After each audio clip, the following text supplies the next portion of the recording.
Salut, bienvenue dans cette nouvelle vidéo. Aujourd'hui, je vais vous apprendre 10 nouvelles astuces sur Canva. Je vais vous apprendre 10 choses, 10 manipulations, 10 fonctionnalités, 10, voilà, tout ce que vous voulez que vous n'avez jamais probablement vu en fait sur la plateforme. Donc, si vous êtes prêts, alors on y go tout de suite.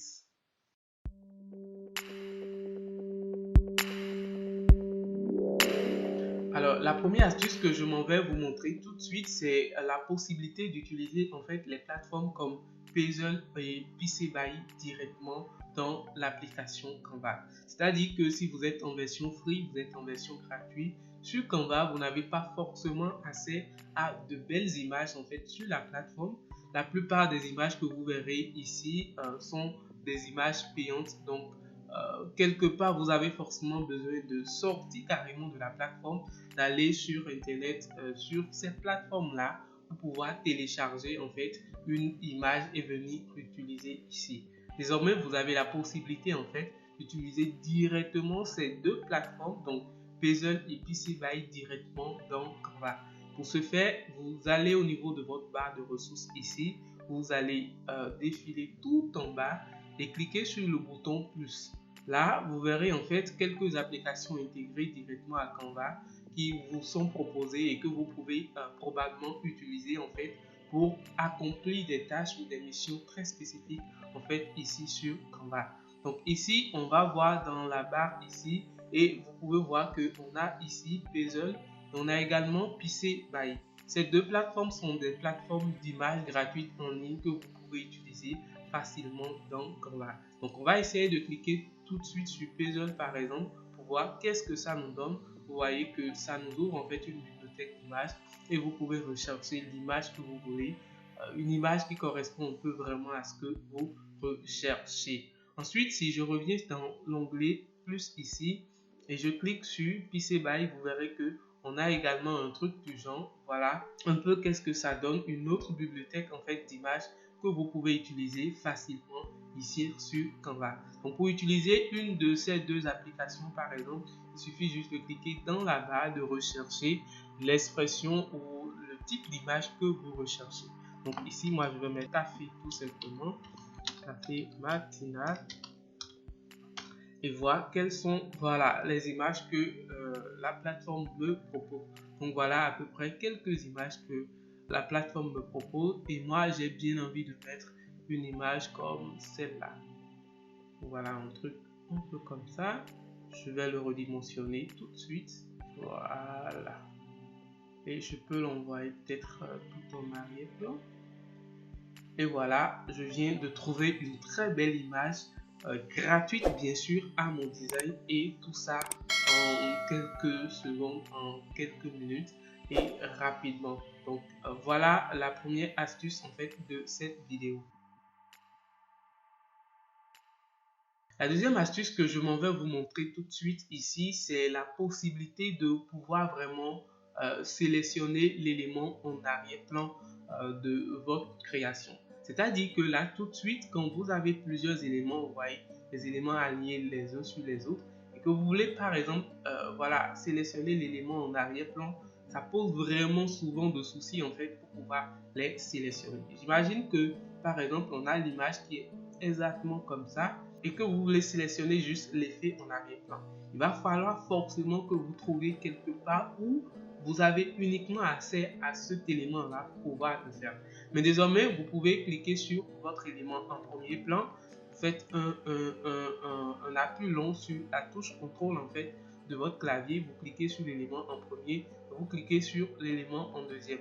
C'est-à-dire que une fois que vous avez votre touche contrôle, appuyez sur le clavier, vous cliquez sur le premier élément, faites le même clic en fait sur l'élément à nouveau et ça vous sélectionne l'élément juste en arrière-plan en fait de votre image.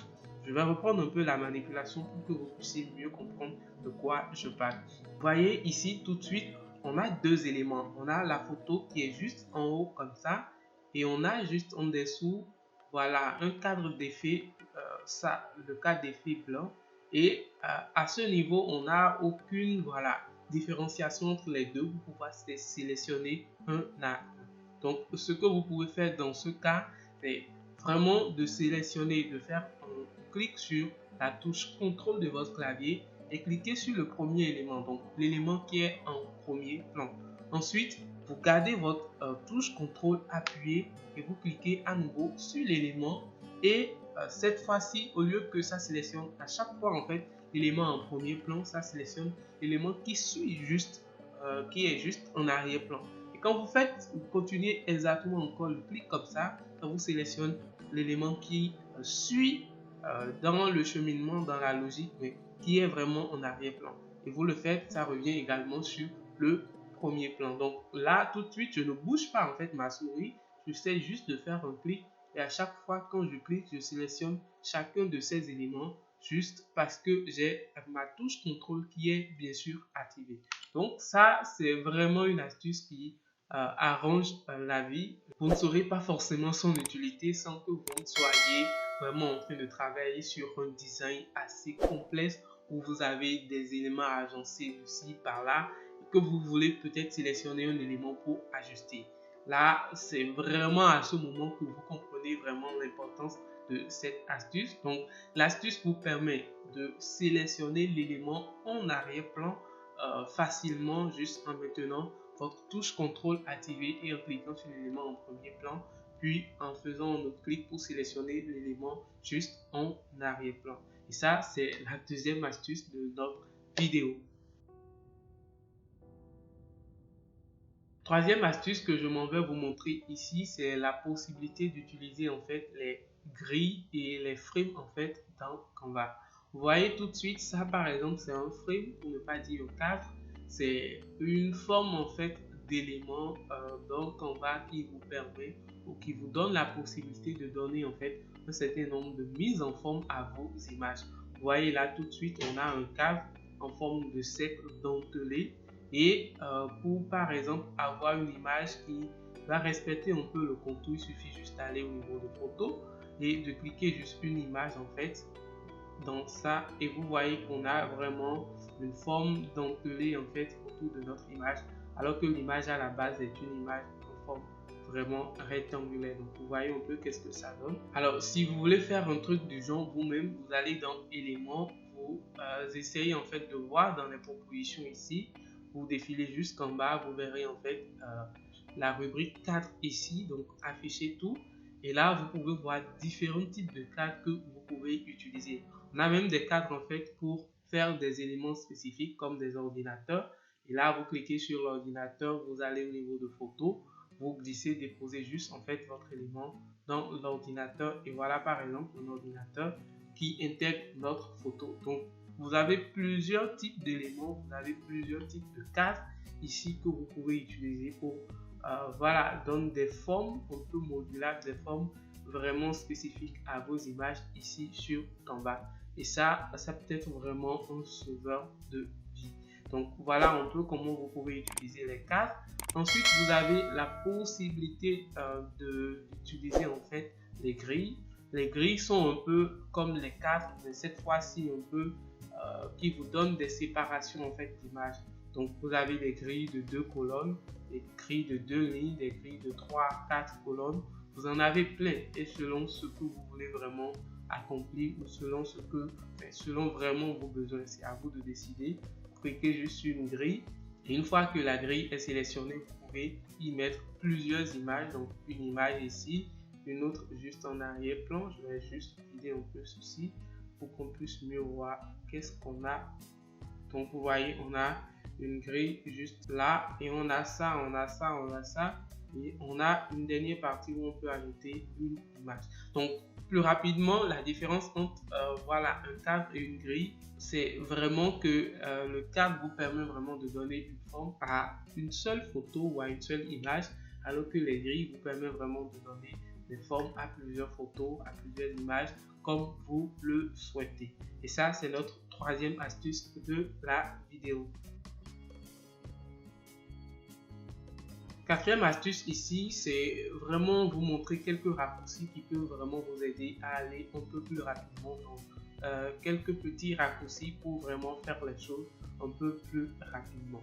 Alors ici, on a vraiment un truc de 4 éléments. On a ça, on a ça, on a ça. on a vraiment nos tests un peu dans ce genre-là. Et ce que nous, on va faire vraiment, c'est apprendre à créer chacun de ces éléments juste en faisant un clic et non aller prendre par les options, vraiment aller un peu dans des paramètres un peu plus compliqués. Donc ici tout de suite, si vous voulez ajouter vraiment un cercle à votre page de design telle qu'elle est là, il suffit juste de cliquer sur voilà, la touche C en fait de votre clavier. Donc quand vous cliquez sur C, vous faites apparaître vraiment un cercle et deux couleurs vraiment par défaut, juste une couleur pour ne pas dire la couleur que vous avez l'habitude d'utiliser dans cette page là, vous la verrez. Ensuite, pour faire apparaître par exemple un rectangle, vous cliquez sur R pour ne pas dire un carré et tout ça. Donc un rectangle, vous pouvez vraiment rapidement le dimensionner en rectangle ou en carré et ainsi de suite. Pour faire apparaître une ligne, il suffit juste de cliquer sur elle. Et voilà, j'ai cliqué sur elle et j'ai une ligne qui s'est affichée. J'ai les paramètres de la ligne là que je peux rapidement réajuster. Et pour finir, pour faire afficher ou pour faire apparaître vraiment un test, il faut juste cliquer sur la touche T. Voilà, et vous avez un test qui vient avec la dernière police que vous avez utilisée dans votre création ici. Après, vous avez la possibilité de dupliquer chacun de ces éléments juste en faisant CTRL-D pour les dupliquer le plus facilement possible au lieu d'aller à chaque fois cliquer ici ou quelque part ici sur la barre. Donc voilà rapidement quelques raccourcis que vous pouvez utiliser pour aller très vite dans vos créations sur Canva. C'est aussi une astuce que vous pouvez vraiment utiliser pour voilà, accomplir à mieux le travail que vous venez faire ici sur la plateforme de Canva. Et ça, c'est notre quatrième astuce dans le tutoriel. Cinquième astuce que je m'en vais vous montrer ou je m'en vais partager avec vous tout de suite, c'est la possibilité en fait de copier une image ou vraiment de glisser, déposer une image directement ici sur Canva. Je ne sais pas si vous le savez, mais vous n'avez pas forcément besoin vraiment d'aller dans l'onglet importer et cliquer sur importer des fichiers. Vraiment, suivre tout ce long processus à chaque fois quand vous avez envie vraiment de télécharger une image sur la plateforme. Il suffit parfois juste d'ouvrir en fait votre explorateur, d'avoir l'image en fait sous les yeux, donc téléchargement, et il suffit juste de faire un glisser déposer. Vous faites un clic sur l'image, vous le glissez comme ça et vous revenez carrément sur la page ici pour le déposer là et vous voyez que l'image s'importe automatiquement. Donc vous n'avez pas forcément besoin de faire importer les fichiers et suivre tout ce processus là pour importer des images ici sur Canva. On va effacer cette image-ci et je vais vous montrer une deuxième manière, une deuxième technique vraiment de faire un peu plus rapidement.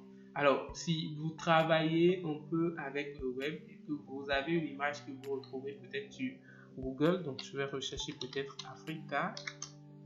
Sur Google, vous avez une image comme celle-là et que vous voulez vraiment en fait pouvoir l'avoir sur Canva, l'utiliser dans une création.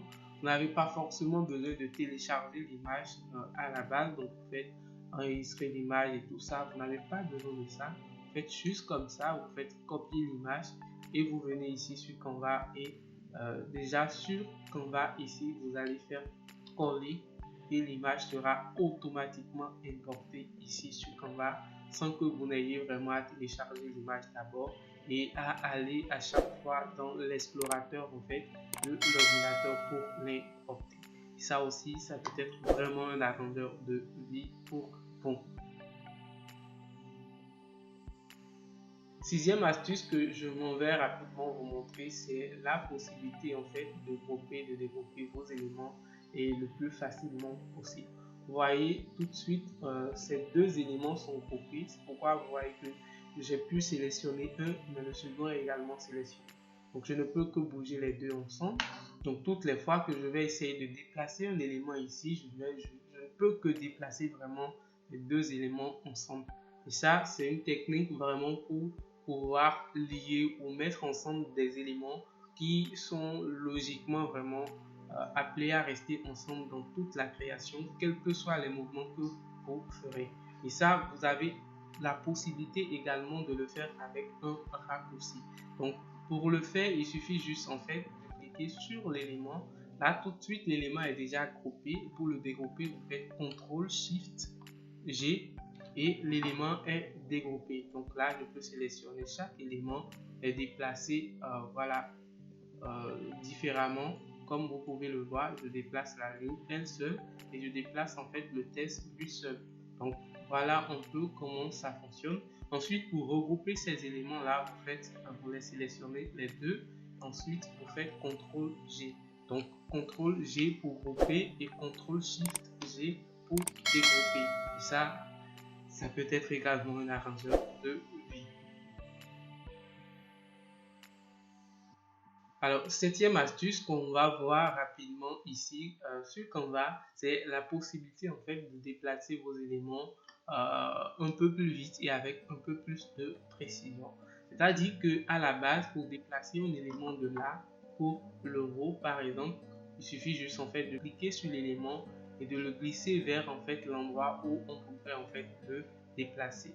Mais vous avez la possibilité d'utiliser en fait les touches de direction de votre clavier pour déplacer cet élément avec un tout petit peu plus de précision. Je suppose que tel que l'élément est là, si je le déplace, je ne sais pas forcément dans quel sens il bouge. Est-ce qu'il respecte un peu l'alignement que je lui ai vraiment attribué à la base, ou est-ce qu'il ne dépasse pas vraiment le cadran ou la zone dans laquelle l'élément doit être. Donc dans ce cas, il suffit juste en fait d'utiliser les touches de direction en fait de votre clavier et vous voyez que à chaque fois que j'appuie, ça bouge, mais cette fois-ci très petitement. Donc là, ça peut prendre un peu plus de temps, mais vous êtes sûr que vous avez déplacé l'élément dans le cadre que vous avez vraiment attribué pour cet élément-là. Mais il existe également une astuce pour aller un peu plus vite là, parce que le déplacement avec les touches de direction, ça se déplace juste d'un pixel vraiment à chaque clic en fait sur la touche de direction. Mais lorsque vous cliquez sur Shift et que vous le déplacez, ça se déplace là de 10 pixels et ça va beaucoup plus rapidement que ce qu'on avait. Vous voyez, juste un déplacement d'un pixel et un déplacement de 10 pixels, ça va beaucoup plus vite. Et ça, c'est une autre astuce en fait sur Canva pour vraiment faire des choses un peu plus précisément. Donc, voyez un peu, les astuces que je partage ici sont vraiment dans le sens de vous aider à mieux faire ou à faire quelque chose un peu plus spécifiquement. Et ça, vous pouvez vraiment les voir dans ma playlist des astuces. Vous pouvez voir plein de choses que je partage, plein de choses que je n'aurai jamais l'occasion de vous partager vraiment dans ce tutoriel de création de design par exemple. Je le ferai, je vais passer ici. J'essaie vraiment de le faire et de vous donner toute cette valeur là. Donc si vous voulez, vous pouvez regarder quelque part en haut ici ou ici quelque part quand même pour voir toute la playlist des astuces sur Canva et vraiment enrichir votre manipulation, enrichir votre connaissance de l'outil et aller un peu plus vite. Alors la huitième astuce que je m'en vais vous montrer ici tout de suite, c'est la possibilité en fait d'ajouter des notes à chaque fois à vos designs ou vos présentations. Alors à la base, cette fonctionnalité est adaptée en fait pour les présentations. C'est une fonctionnalité qui est réservée normalement pour ceux qui font de la présentation. Mais quel que soit le design, quel que soit le format de design sur lequel vous êtes, ici sur Canva, vous pouvez voir que quelque part en bas là, on a en fait le bouton note. Et lorsque vous cliquez sur ce bouton, vous voyez en fait cette fenêtre apparaître où vous pouvez enregistrer, vous pouvez entrer toutes sortes de notes vraiment sur votre design. Je trouve vraiment l'utilité de cette astuce vraiment dans le sens où vous avez voilà un briefing avec le client sur un design, sur quelque chose que vous devez créer. Vous cliquez juste sur le bouton note et vous venez ici, vous notez vraiment les points en fait essentiels sur lesquels vous avez discuté vraiment à propos du design. Et une fois que vous serez vraiment en mesure de créer vraiment ce design là, vous pouvez vous référer rapidement à vos notes pour pouvoir le faire et ce un peu plus rapidement. Donc ce n'est pas forcément question de format ou question de design, quel que soit le design, quel que soit le format, vous pouvez rapidement trouver un truc du genre, voir le bouton note et essayer vraiment de noter vos briefs, de noter vraiment un peu tout ce qui vous vient vraiment à l'esprit dans dans cette zone de test pour pouvoir l'utiliser après. Donc voilà, c'est la 8e astuce en fait de notre vidéo sur les astuces.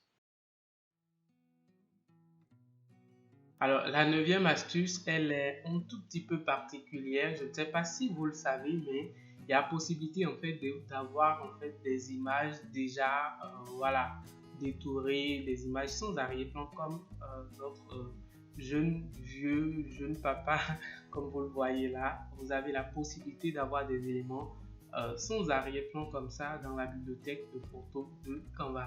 Pour l'avoir, il faut forcément appliquer une petite technique là.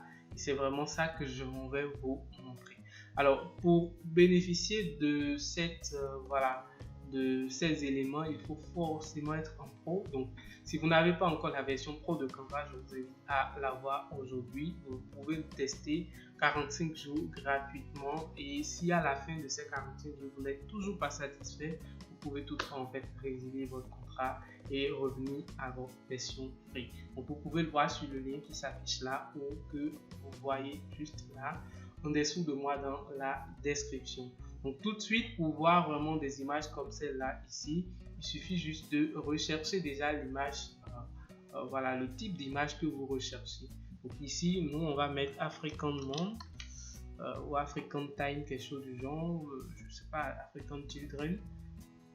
Une fois qu'on a la recherche qui est lancée, on a les résultats, vous allez cliquer sur le bouton de filtre là, les trois petits barres là, vous les cliquez et ensuite vous revenez ici dans les filtres et vous verrez un peu d'autres options. Donc vous avez la possibilité de les filtrer par prix, filtrer par orientation, filtrer par couleur, filtrer par voilà, cut out, et c'est vraiment la fonctionnalité de cut out qui nous intéresse ici.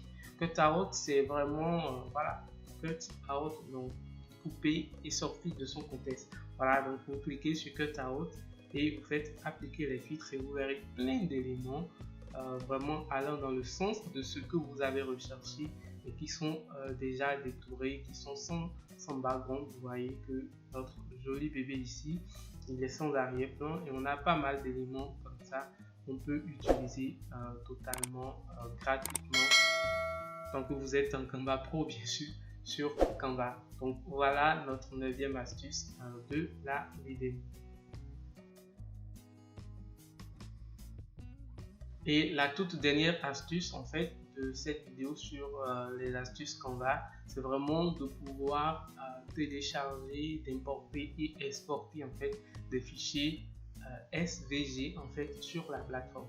Et comme je vous le dis, pour bénéficier vraiment de ces joues en fait de Canva, il faut forcément être en pro. Donc si vous n'êtes pas en pro, vous ne pouvez forcément pas vraiment expérimenter cette astuce chez vous. Donc prenons par exemple l'exemple de ce logo. Si vous voyez le logo tel qu'il est, c'est vraiment juste un élément qu'on a choisi à la base, vous voyez, et on a un test juste là-dessus. Donc je vais refaire, voilà, et là c'est bon pour moi. Une fois que j'ai quelque chose du genre, je veux vraiment le télécharger en format SVG. Le format SVG, comme vous le savez, c'est vraiment pour les icônes voilà, de site, les logos, vraiment c'est un format qui ne se dégrade pas forcément, que nos professionnels de Photoshop ont l'habitude de fournir après la création d'un logo. Ici, nous aussi, on va essayer vraiment de télécharger notre logo en format SVG et je vais vous montrer également comment l'importer à nouveau sur la plateforme et avoir les possibilités de modifier les couleurs tant que c'est un logo, tant que c'est un élément modifiable. Donc pour le faire, vous cliquez sur le bouton partager ici, vous cliquez sur télécharger ensuite, PNG, toutes les pages, non, nous on veut juste la toute dernière page, donc la page numéro 11, terminée, et on veut un arrière-plan transparent. Donc je vais revenir rapidement, supprimer l'arrière-plan qu'on a là pour que ça ne le considère pas comme un élément et non un arrière-plan. Donc là, il n'y a rien sur l'arrière-plan, arrière-plan transparent, page 11. Fichier SVG. Vous voyez qu'il y a une petite couronne là, donc c'est pour les pros comme je vous le disais. Donc télécharger, Et là, on va attendre quelques petites minutes et notre fichier est téléchargé. Donc, on a le SVB qui est bien sûr téléchargé sur notre ordinateur. Après, pour l'importer, on peut utiliser l'astuce qu'on a vue tout à l'heure, juste faire un glisser, déposer. Et si je vais sur la 12e page, par exemple, vous allez constater que là, on peut modifier les couleurs. Donc ici, puisque on a juste deux couleurs sur l'élément, comme vous pouvez le voir, on a la couleur voilà, rose et la couleur blanche. On va peut-être changer la couleur. Vous voyez que c'est vraiment changeable. Ensuite, on peut changer cette couleur également avec du noir. Et c'est l'avantage en fait des fichiers SVG ça. C'est-à-dire que quand bien même vous les téléchargez, après vous pouvez toujours choisir une couleur appropriée, choisir vraiment des couleurs, changer d'autres paramètres vraiment en rapport avec l'apparence du logo du fichier que vous importez au format SVG. Donc voilà rapidement les 10 astuces que j'ai eu rapidement envie de partager avec vous. Comme je le disais, c'est des astuces que vous avez probablement pas vues. Sinon, si vous avez vu, dites-le moi en commentaire, faites-le moi savoir. N'hésitez pas à vous abonner à la chaîne ici tout de suite et voir ici pour voir les top vidéos, les top astuces, les top fonctionnalités que j'ai déjà fait en fait sur la chaîne pour cette année 2022. Et moi, je vous dis à la prochaine. Portez-vous bien, c'était Richard. Salut!